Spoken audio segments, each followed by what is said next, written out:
Reincarnated is shown to us. She recently committed the grave error of embarking on a date with someone insane. Reincarnated receives isekai in the worst way imaginable since. In case it wasn't already obvious, those 38 stabbing wounds were lethal. However, when he wakes up in his next life, he finds that nothing has improved and that an ugly, elderly goblin is glaring at him. The elder gives him a new moniker, Go Bro, even though he has no idea what's happening and appears to have been reincarnated as one of them. The elderly man continues, forcing a large, juicy maggot down his throat in order to get that extra protein. Furthermore, Go Bro is unable to communicate or say no as he is still a baby. On the second day, he awoke to see that he was surrounded by several ugly green kids, and he had to confront the fact that he was no more attractive than them. He spends the rest of the day sobbing over the loss of his lovely human face as he accepts that he died and was reincarnated as this frail and defenseless infant. He discovers on day 3 that goblins appear to age more quickly than humans. But it doesn't alter the fact that he is still bald. Now that he can move and talk again, at least, he decides to make the most of his new existence and venture out into the world, despite the fact that it is not perfect. On the 4th day, the elder is holding a tray of maggots for the now majority grown goblins as they reunite with him. He informs them that since they are freeloaders, he will no longer be providing for them, and that they would have to acquire food on their own after today. Go Bro scares them down even if he doesn't like the thought of eating maggots voluntarily because they are only protein.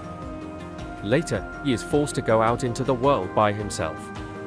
When he emerges from the cave, he discovers a stunning environment full with strange flora and fauna. The second goblin who had trailed him is terrified of the outdoors for the first time. Go Bro then makes an attempt to comfort him by claiming that this is also his first time visiting the location. Gobakichi is the second goblin, and despite his lack of intelligence, Go Bro chose to work alongside him for one very essential reason. Having the bulk genetic makeup, he will be useful in the food quest. Go brothers send Gobakichi to assault the rabbit from the front. Once they discover it in the jungle, the rabbit flees from him, but this was all part of the plan. Go Bro had already positioned himself in a nearby tree, so as soon as the rabbit approached, he sprang down and used that stick to break the rabbit's back. This hunting method works quite well, but once the rabbit was captured, Gobakichi became a little overly possessive of it. So Go Bro had to give him a firm reminder of who is in charge. Go Bro starts getting the rabbit ready for their meal after giving him a hard scolding. After breaking off the rabbit's corn, he examines it and concludes he should be able to turn it into a respectable weapon. He receives a notice in his mind at that moment, but he is unsure of what to interpret because the elder has never provided guidance on this. But Gobakichi, who has recovered and is drooling over his piece of flesh, interrupts his train of thinking. Go Bro gives in and takes out the meat, which Gobakichi gratefully devours. The two carry out their hunting plan on the 5th day, and Go Bro has been successful in following that plan. Armed with the horn of a rabbit, he gets another notification in his mind as he removes a fresh horn from the rabbit, but he's still not sure what it means. He sits down to eat some meat, but as soon as he takes a mouthful, the rabbit tells him that he has learned how to escape. His eyes shine blue. He remembers that in his previous incarnation, he possessed the uncommon talent of absorption, which gave him the capacity to absorb the qualities of whatever he consumed. Now, everything makes sense to him. He still possesses absorption, but since he is in a new body, it appears that all the other skills he has acquired have been lost. Even so, it's fortunate that he was able to maintain any competence at all, because there are many monsters hiding around the forest that he may devour to become stronger. He is content with how things have turned out. Go Bro has already begun to get attention from ladies by day 6 thanks to his amazing meat. considering that others have perished while attempting to capture horned rabbits. She is astounded that he and Gobakichi were able to accomplish it. It is also officially established that goblins may have follicles, because she possesses hair. Although Gobro and Gobakichi are hairless. She was ecstatic when Gobro asked if she wanted to join them on their quest the following day. However, it rained so hard on the 7th day that they had to put off their search. Gobro, who has never been back here before, figures he has nothing better to do than go see what they have in storage. Little does he know what he's getting himself into, though. He discovered a bunch of human ladies held hostage, proving that Goblin Slayer was correct all along, even in this world. He spends his time making a weapon since he is just going to attempt to ignore it. He is approached by Gabji, the Goblin Elder, who notices that he is unusually driven to survive. He thinks Gobro could level up sooner than anticipated at this rate. Gabji instructs Gobro to tap his forehead in order to observe the level system, as he was unaware that it existed. After that, Gobro discovers that the Elder is at level 86. He also says that reaching level 100 will allow one to develop into a higher entity, even though he's just in his 20s. Goblins age so quickly that they appear much older than they actually are. When the promising kids return from the village, he informs Gobro that he'll get to witness what an evolved hobgoblin looks like. But something doesn't set right with Gobro. Next day, everything was obvious. Thus, Gobro and the other two went hunting, with Gobakishi as their striker, Gobro as their mid-range attacker, and Gobmi as their backup. Their chemistry is exceptional given they have only been together for a week. They were able to obtain a substantial amount of flesh with this technique, and Gobmi is moved to tears as she bites into the thick and juicy piece. Gobro also takes a bite out of her, and the snake flesh ends up teaching him a few new tricks. They continued hunting the next day, but by day 11, they had made the mistake of entering an unidentified cave, and they were now facing a massive swarm of vampire bats.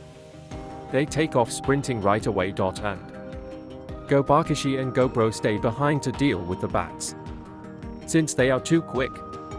At first, they were in danger of being overpowered, but Gobro stops them all with his newly acquired evil eye ability.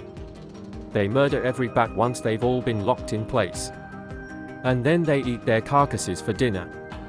After consuming the bat flesh, Gobro has new abilities such as COVID-19, Vamp Up, Echolocation, and Vamphilia. Some of the other goblins, who are starving because they are too stupid to hunt on their own, are observing them as they continue to feast like kings.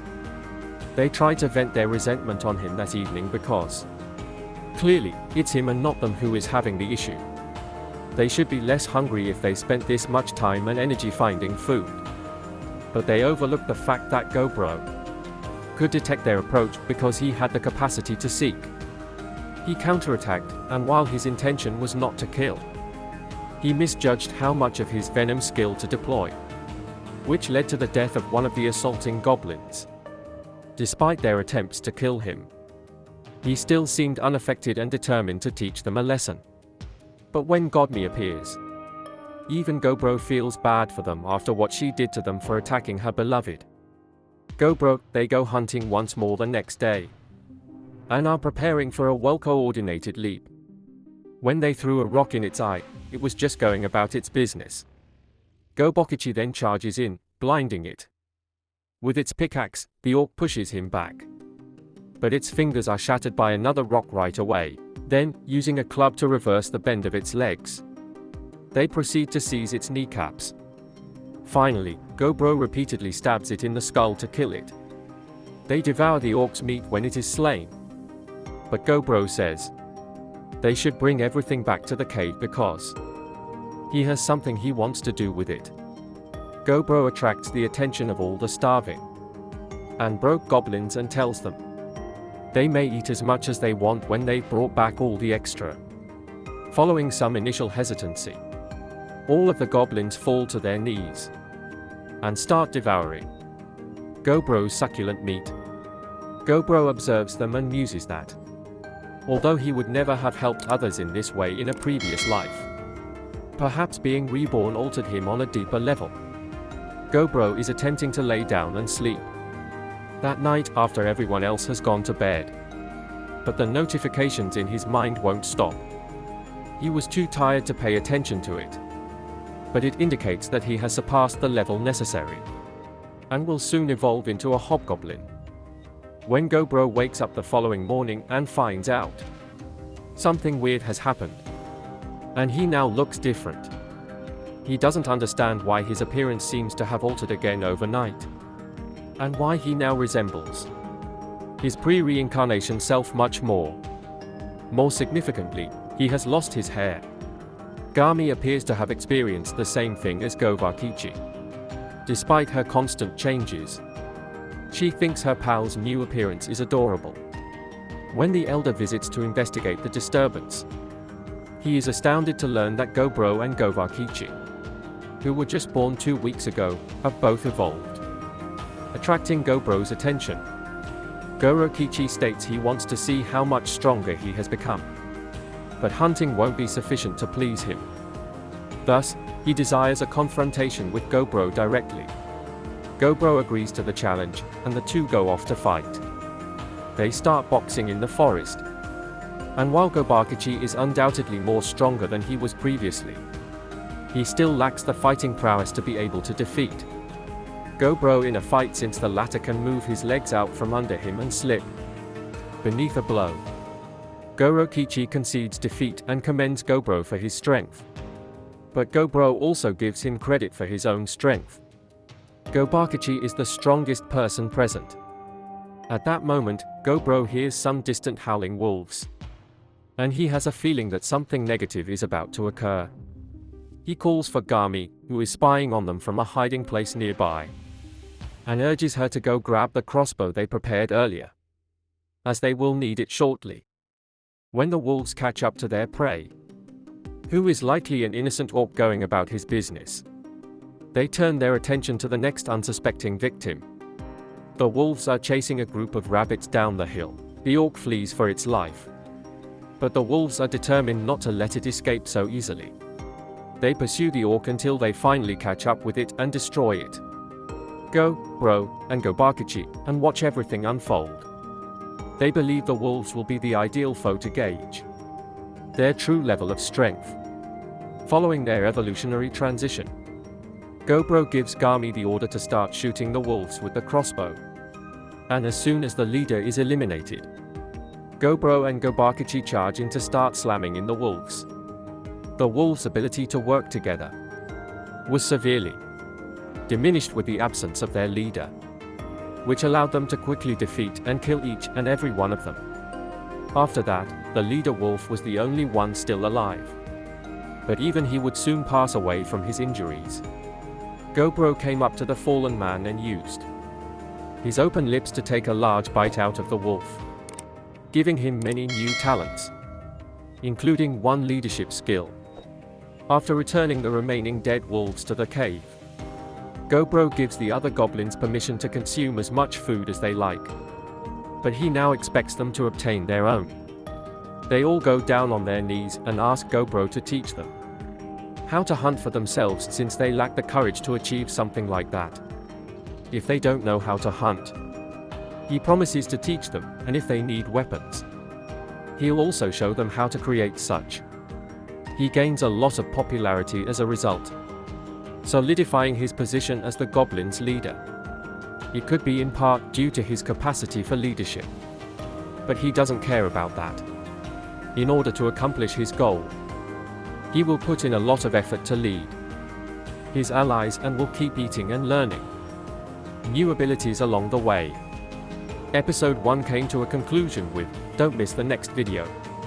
So please subscribe. Hope you enjoyed the video. If you did, please do subscribe to the channel and click on the screen for more contents like this. See you over there. Arigatou.